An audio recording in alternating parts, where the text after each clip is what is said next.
Social మీడియాలో ఒక video ఒకటి వైరల్ అవుతా ఉంది.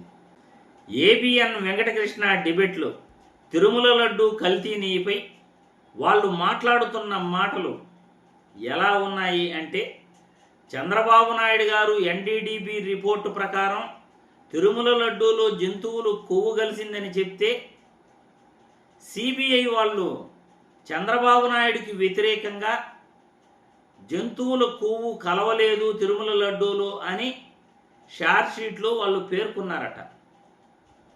దీనిని నేషనల్ లెవెల్లో మేనేజ్ చేశారట. ఏబిఎన్ డిబేట్లు, వెంకటకృష్ణ డిబేట్లు, ఈ వీడియో సోషల్ మీడియాలో వైరల్ అవుతూ ఉంది. ఎంత నీచంగా డిబేట్లు పెట్టి వాళ్ళకు అనుగుణంగా సిబిఐ రిపోర్ట్లు లేకపోతే వాళ్ళు ఎలా మాట్లాడుకుంటారో ఒక్కసారి ఈ వీడియో చూసిన తర్వాత దీనిపైన మనం విశ్లేషించుకుందాం. అంతకు ముందుగా మన వీడియోకు ఒక లైక్ కొట్టండి. ఎందుకంటే ఎక్కువ మంది లైక్లు కొట్టడం వల్ల మన వీడియో ఎక్కువగా ప్రజల్లోకి వెళ్తుంది.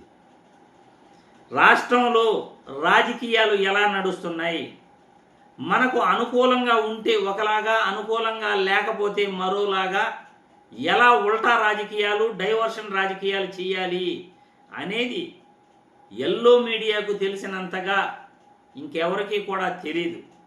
కాబట్టి ఒక్కసారి ఏబిఎన్ డిబేట్లో, వెంకటకృష్ణ డిబేట్లో ఏం మాట్లాడుతున్నారో ఒక్కసారి ఈ వీడియో చూస్తాం. చూసిన తర్వాత మళ్ళీ మనం చర్చించుకుందాం. చిన్న విషయం అని నేను చెప్పేది, ఇప్పుడు నేను చంద్రబాబు నాయుడు గారు చెప్పిందా నేను తప్పు పట్టలేదు. కరెక్ట్. ఎన్టీడీపీ రిపోర్ట్ బేస్ తీసుకొని మాట్లాడడం కరెక్ట్. ఎన్టీడీపీకి పంపకుండా మరొక ల్యాబ్కు పంపించారు. నేను నిన్న చెప్పానండి, ఇంగ్లీష్ ఛానల్స్ తో వరుసగా సిబిఐ అనేసి there is no annual fault in Tirupati laddu అని వరుసగా ఇంగ్లీష్ ఛానల్స్ సోషల్ మీడియా అంతా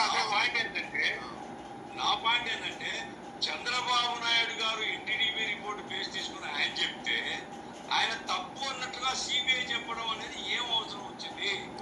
రెండవది ఏమిటి, సూత్రధారులందరినీ పక్కన పెట్టేసి మరి సంతకం పెట్టినోని వదిలిపెట్టి అధికారులు మళ్ళీ చేశారు. దీనికి సిబిఐ యొక్క ఇన్ఫ్లుయెన్స్ సిబిఐ మీద ఉంది. ఎవరిదని చెప్పలేదు, ఫలానోళ్ళని చెప్పలేదు.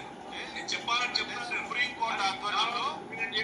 సుప్రీంకోర్టు ఆధ్వర్యంలో సిబిఐ చేసిన దర్యాప్తులో అది లేదు అని వస్తే అది ఉంది అని మీరు చెప్పాలని, లేదంటే అది మేనేజ్ చేసినట్టని మీరు తీర్మానిస్తారు. అంటే మీరు చంద్రబాబు నాయుడు గారిని ప్రొటెక్ట్ చేస్తుంటే మేము కూటమి సభ్యులు వ్యతిరేకిస్తామా? మేము చంద్రబాబు నాయుడు గారిని కాపాడుకోవడం ఎలాగానే తలకాయలు పట్టుకున్నాం. ఇక్కడ మీరు ఒకటి గుర్తుపెట్టుకోండి, మీరు చంద్రబాబు నాయుడు గారిని కాపాడే ప్రయత్నంలో మీకు చూశారు కదండి ఎంత దుర్మార్గమైన చర్చ. చంద్రబాబు గారు ఎన్డీడీబీ రిపోర్ట్ను చూసి జంతువుల కొవ్వు తిరుమల లడ్డూలో కలిసింది అని ఆయన అన్నాడట. కానీ సుప్రీంకోర్టు వేసిన సిబిఐ మాత్రం జంతువుల కొవ్వు కలవలేదు అని చెప్పిందట. ఇది ఇంగ్లీష్ ఛానల్లో, నేషనల్ ఛానల్స్లో, జాతీయ ఛానల్స్లో అన్నింట్లో కూడా, ఇంగ్లీష్ ఛానల్ అన్నింట్లో కూడా తిరుమల లడ్డూలో ఎటువంటి కల్తీ జరగలేదు అని సిబిఐ చెప్పిందని వాళ్ళు ప్రచారం చేస్తున్నారట. దీనిపైన చర్చ పెడుతూ చంద్రబాబు నాయుడు జంతువుల కొవ్వు తిరుమల లడ్డూలో కలిసింది అని ఆయన చెప్తే, సిబిఐ మాత్రం షార్ట్ షీట్లో కలవలేదు అని చెప్పింది.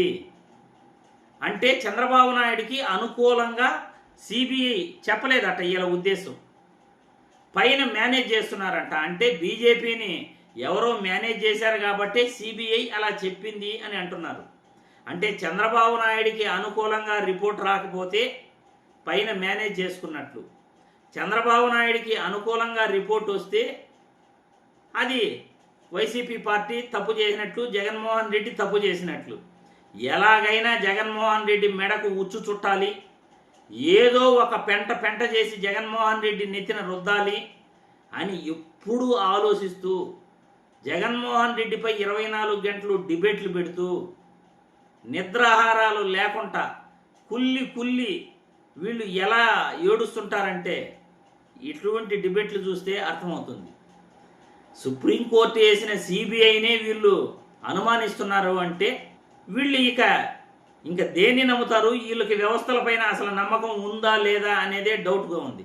తిరుమల లడ్డు కల్తీపై కూడా సుప్రీంకోర్టు వేసిన సిబిఐ షార్ట్షీట్లో జంతువులకు కలవలేదు అనే పూర్తిగా రిపోర్ట్ వచ్చిన తర్వాత కూడా, ఎందుకంటే వీళ్ళే చెప్తున్నారు, నేషనల్ మీడియాలో కూడా ఇంగ్లీష్ ఛానల్స్లో కూడా సిబిఐ షార్ట్షీట్ ప్రకారం తిరుమల లడ్డూలో ఎటువంటి రసాయనాలు కానీ జంతువుల కొవ్వు కానీ కలవలేదు అని ఏబిఎన్ డిబేట్లోనే వాళ్ళకు వాళ్ళే చర్చించుకుంటున్నారు.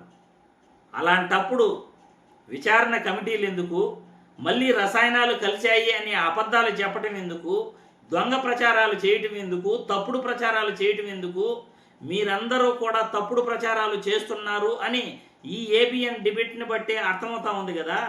మీకు మీరే చంద్రబాబు అనుకూల మీడియాలోనే సిబిఐ రిపోర్టు నేషనల్ ఛానల్స్ అన్నీ కూడా ఆమోదిస్తున్నాయి, తిరుమల లడ్డూలో ఎటువంటి జంతువులకు కలవలేదని నేషనల్ ఛానల్స్ ఇంగ్లీష్ ఛానల్స్ అన్నీ చెబుతున్నాయి అని ఆయన గారు చెప్తున్నారు. ఏబిఎన్ డిబేట్లో ఒక పెద్ద మనిషి. చంద్రబాబు మాత్రం ఎన్డీడీబీ రిపోర్టు ప్రకారం జంతువుల కొవ్వు కలిసిందన్నాడంట. ఎన్డీడీబీ రిపోర్ట్లో ఎక్కడ జంతువుల కొవ్వు కలిసిందని చెప్పలేదే. గత మాజీ ఈఓ శ్యామలరావు కూడా జంతువుల కొవ్వు కలిసిందని ఎన్డీడీబీ రిపోర్ట్లో లేదు, కాకపోతే వెజిటబుల్ ఫ్యాట్ కలిసింది అని డౌట్గా ఉంది అని ఆయన ఏదో అంటే ఆయన్ను ఇమ్మీడియట్లీ పంపించేశారు. ఇప్పుడు అనిల్ సింఘాల్ను ధరివేశారు. అంటే ఎలాగోలా జగన్మోహన్ రెడ్డి మెడకు ఉచ్చు చుట్టాలి అనే ఉద్దేశంతో సుప్రీంకోర్టు వేసిన సిబిఐ దర్యాప్తులో కూడా తిరుమల లడ్డూలు కల్తీ జరగలేదంటే మళ్ళీ విచారణ కమిటీ వేసి, విచారణ కమిటీలో వీళ్ళు నియమించుకున్న, రాష్ట్ర ప్రభుత్వం నియమించుకున్న ఈల ప్రభుత్వంలో ఈల అధికారుల చేత ఈల అనుకూలంగా ఏదో ఒక తప్పుడు ఆరోపణలతో వీళ్ళకి ఇష్టం వచ్చినట్లు రాసుకునేసి సుప్రీంకోర్టు మన భారతదేశ సర్వోన్నత న్యాయస్థానాన్ని అగౌరవపరుస్తూ మన న్యాయస్థానాన్ని, మన రాజ్యాంగాన్ని, వాళ్ళు ఇచ్చిన తీర్పులను, వాళ్ళు ఇచ్చిన సిబిఐ ఎంక్వైరీలను కాదని చెప్పేసి వీళ్ళు మరీ విచారణ కమిటీ వేయటం, ఇవన్నీ కూడా రాజ్యాంగ విరుద్ధం. తిరుమల లడ్డూలో ఎటువంటి కల్తీ జరగలేదని ఏబిఎన్ డిబేట్లోనే నేషనల్ ఛానల్స్లో సిబిఐ రిపోర్ట్ పైన మాట్లాడుతున్నారు అని క్లియర్గా అర్థమైంది. దీనిపైన ప్రజలు కూడా మీ అభిప్రాయాలను తెలియజేయాల్సిందిగా వీడియో ద్వారా కోరుతున్నాను.